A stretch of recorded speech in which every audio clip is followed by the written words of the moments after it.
चलिए फोकस में लाएंगे हिंदुस्तान यूनिलीवर को, एचयूएल को ज़रा हम आपके सामने लाकर रखते हैं।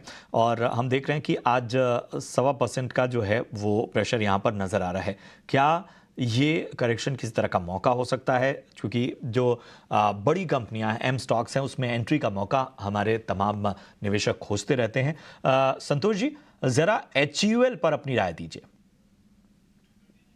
यस, एचयूएल की बात करें तो स्टॉक अभी अंडर परफॉर्म कर रहा है अपने। इसने इंपॉर्टेंट सपोर्ट लेवल जो 2400 के आसपास का था वो ब्रेक किया है। मुझे लगता है थोड़ी डाउनसाइड और है, अभी इसमें 2300 रुपए तक के लेवल देखने को मिल सकते हैं। 2300 रुपए के आसपास ये बेस बनाने की कोशिश करेगा और 2300 के आसपास से बाउंस बैक करता है तो 2400 का रेजिस्टेंस बना रहेगा। तो मुझे लगता है इसका नया जोन हो जाएगा 2300 से 2400। किसी भी वजह से अगर ये 2400 को वापस रीगेन करने में कामयाब हो जाता है तो फिर शायद स्टॉक में एक तेजी देखने को मिल सकती है। लगे हाथ ज़रा एनसीसी पर भी अपनी राय दीजिए, एनसीसी लिमिटेड पे।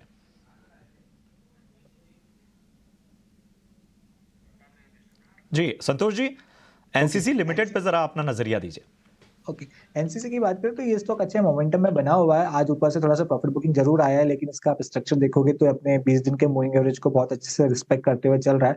मुझे लगता है इसमें बने रहना चाहिए। थोड़ा सा आपका पोजिशनल नजरिया रखिए। नीचे अब इसमें 210 रुपए जो इसका 20 दिन का मूविंग एवरेज है वो आपका स्टॉप लॉस होना चाहिए। ऊपर में जो टारगेट आ रहे हैं 250 रुपए के टारगेट इमीडिएट बेसिस पे नजर आते हैं, और 250 का लेवल क्रॉस होता है तो 264 का नेक्स्ट टारगेट लेवल रहेगा। बैंक पर संतोष सलाह दीजिए। यहाँ पर भी काफी अच्छी बाइंग नजर आ रही है। कोई ट्रेड देख रहे हैं आप एचडीएफसी बैंक में? यस, कुछ आज एचडीएफसी बैंक में एक रिवर्सल के सिग्नल मिले। स्टॉक एक इंपॉर्टेंट सपोर्ट लेवल के आसपास से बाउंस बैक कर रहा है, तो मुझे लगता है थोड़ा सा तेजी एक्सटेंड होगा। ये एटलीस्ट मुझे जो टारगेट नजर आ रहा है 1435 का नजर आ रहा है, तो यहाँ से 25-30 रुपए की तेजी और बन सकती है। उसको 1435 के ऊपर सस्टेन होना पड़ेगा, जो इसका 20 दिन का मूविंग एवरेज है। उसके बाद फर्दर तेजी आएगी, उसके बाद हमको शायद 1465 तक की रैली देखने को मिल सकती है। तो यस, डेफिनेटली सिग्नल्स है, बट कोई बहुत बड़ी तेजी की भी उम्मीद नहीं लग रही है। बट एटलीस्ट एक टेम्पररी बाउंस बैक की उम्मीद हम कर सकते हैं। ठीक है, तो ये नज़रिया इस वक्त आता हुआ एचडीएफसी बैंक पर। हम आज ज़रा केमिकल और फर्टिलाइज़र स्पेस में देखें तो एक्शन बरकरार है। नेशनल फर्टिलाइज़र को देखिए, 8% से ज़्यादा की तेज़ी। फैक्ट की कुछ देर पहले मैंने चर्चा की, ये भी इस वक्त 4.5% ऊपर। कल भी यहाँ पर तेज़ी बनी हुई थी। इसके अलावा आरसीएफ में देखिए 2% से ज़्यादा की तेज़ी। मद्रास फर्टिलाइज़र भी 2.5% ऊपर। बात करें अगर केमिकल स्पेस की, तो आप देख सकते हैं सुप्रीम पेट्रोकेम लगभग 5.5% ऊपर। चेमफैब अल्किलीज में भी 9% से ऊपर की तेजी। Gujarat gas company, Tirumalai chemical, सभी में तेजी नजर आती हुई। केमिकल स्पेस में ये तमाम नाम मैंने लिए।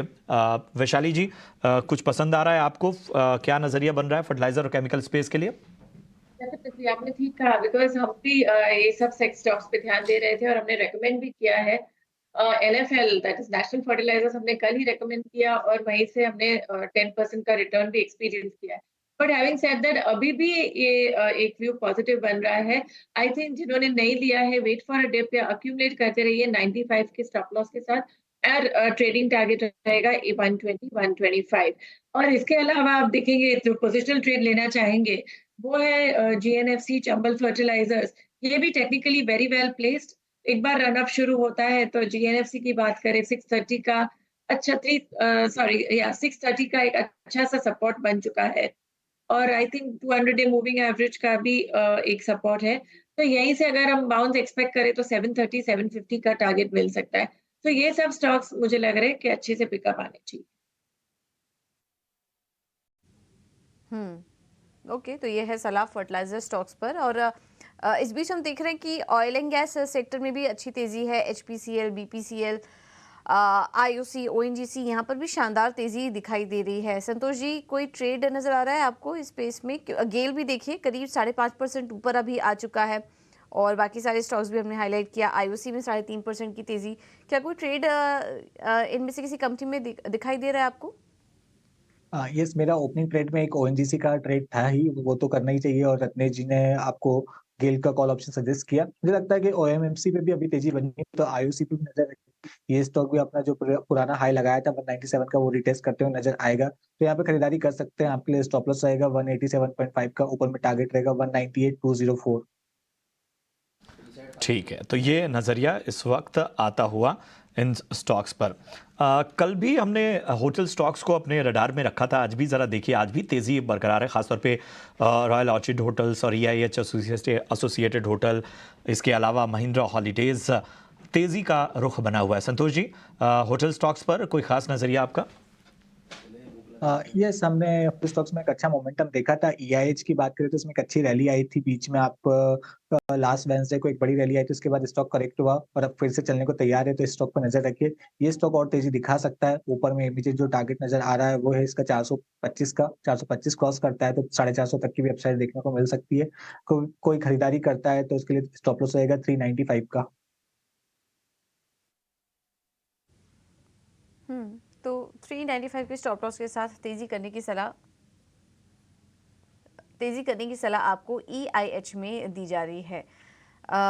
इस बीच हम देख रहे हैं कि मेटल स्टॉक्स में भी काफ़ी अच्छा मोमेंटम दिखाई दे रहा है। मेटल स्पेस में वैशाली कोई स्टॉक पसंद आ रहा है आपको? हम देख रहे हैं SAIL GMDC, NMDC, Tata Steel आधा % ऊपर है, JSPL में भी अच्छी बाइंग इस वक्त नज़र आ रही है। कहीं कोई ट्रेड नज़र आ रहा है आपको इन स्टॉक्स में? डेफिनेटली आई थिंक आप एनएमडीसी पे ध्यान दीजिए जरूर। It's getting into the new high territory. So NMDC में व्यू पॉजिटिव है। इसके साथ साथ इनफैक्ट मैं तो सेल भी रेकमेंड करूंगी, technically very well placed. Jindal steel and power और JSW स्टील ऑलरेडी आज एक मोमेंटम में शुरू हो चुके हैं, बट सेल आप देखेंगे technically very well placed. I think यहाँ भी बाइंग के मौके। In fact overall all metal stocks, आप हिंद कॉपर की बात करेंगे या नैल्को की बात करेंगे, ये सब स्टॉक्स में मेरा व्यू पॉजिटिव है। बिकॉज ओवरऑल आज हम देख रहे हैं दैट यस ट्रेंड बन चुका है और अपसाइड पोटेंशियल काफी है। नैल्को भी आप देखेंगे कि पोस्ट रिजल्ट्स आई थिंक 140 के सपोर्ट के साथ अच्छा सा एक मूव दे दिया है, थोड़ा कंसोलिडेट हो रहा है, but looking at a target of 170 to 180 यहाँ से। ठीक है, तो ये नज़रिया इस वक्त आता हुआ इन स्टॉक्स पर वैशाली जी की तरफ से। के शेयर में जो तेजी नजर आ रही है, आखिर इस तेजी के ट्रिगर क्या है? हमारे सहयोगी अभिषेक का इस पर जानकारी देने के लिए जुड़ चुके हैं। अभिषेक, बताएं आखिर M&M में इस तेजी की वजह क्या है? जी, M&M की बात करें तो बेहतरीन तेजी है शेयर में, और उस तेजी के पीछे वजह है इनके नतीजे, और नतीजों के बाद जो ब्रोकरेज की रिपोर्ट आई है वो बहुत ही शानदार आई है। टारगेट्स में हमने अच्छे अच्छे अपग्रेड्स देखे हैं। नतीजों की बात करें तो जो इनका स्टैंडअलोन मुनाफा है 61% के उछाल के साथ करीब 2,500 करोड़ रुपए के आसपास पहुंच गया है। हालांकि अनुमान से थोड़ा सा कम ये जरूर था, लेकिन बहुत ही हेल्दी नंबर थे प्रॉफिट के फ्रंट पर। एबिडा यानी कामकाजी मुनाफे की बात करें तो वहां पर 10% के आसपास की बढ़त थी और 3,590 करोड़ रुपए का ये आंकड़ा आया है। MD एंड CEO अनिश शाह का यह कहना है कि फार्म और ऑटो दोनों सेगमेंट में कंपनी का मार्केट शेयर बढ़ा है, तो ये निश्चित तौर पर ये पॉजिटिव है। अच्छा, ऑटो सेगमेंट में रिकॉर्ड वॉल्यूम है और 20% ये बढ़कर 2,11,000 का ये आंकड़ा आया है ऑटो सेगमेंट में ईयर ऑन ईयर। वहीं अगर यूटिलिटी व्हीकल सेगमेंट की बात करें तो वहां पर भी रिकॉर्ड वॉल्यूम है, 1,19,000 का आंकड़ा यूटिलिटी व्हीकल में आया है। वहीं SUV, जिसकी की कंपनी मार्केट लीडर है, वहां पर अपनी पोजीशन को और स्ट्रेंथन कर रही है। 1 फरवरी की SUV की जो ओपन बुकिंग है वो है 2,26,000, यानी कि मजबूत डिमांड SUV सेगमेंट में भी कायम है। और ट्रैक्टर मार्केट शेयर थोड़ा सा बड़ा है, 0.8%, और यह बढ़ के हो गया है 42% के आसपास, जो कि FY19 के बाद सबसे ज्यादा है। तो ओवरऑल परफॉर्मेंस सुधर रही है, नतीजे दमदार आए हैं और आज बाजार उसको सलाम कर रहा है। हम देख रहे हैं कि जो बड़े ब्रोकरेजेस हैं वो भी बुलिश हो गए हैं। जेफरीज ने होल्ड की रेटिंग दी है। पहले लक्ष्य था इनका 1580, उसको बढ़ा के 1615 किया है। लेकिन मॉर्गन स्टैनली और नोमोरा, इनकी रिपोर्ट्स और दमदार है। मॉर्गन स्टैनली की ओवरवेट की रेटिंग है और लक्ष्य को बढ़ाकर किया है 1952 रुपए, 1859 से बढ़ाकर। नोमुरा ने बाय की रेटिंग को बरकरार रखी है और लक्ष्य को 1980 रुपए से बढ़ाकर कर दिया है 2143 रुपए। तो 2150 रुपए तक के लक्ष्य M&M में आ रहे हैं और नतीजे दमदार, और नतीजों के बाद ब्रोकरेज का जो व्यू है कंपनी को लेकर और बुलिश हो रहा है।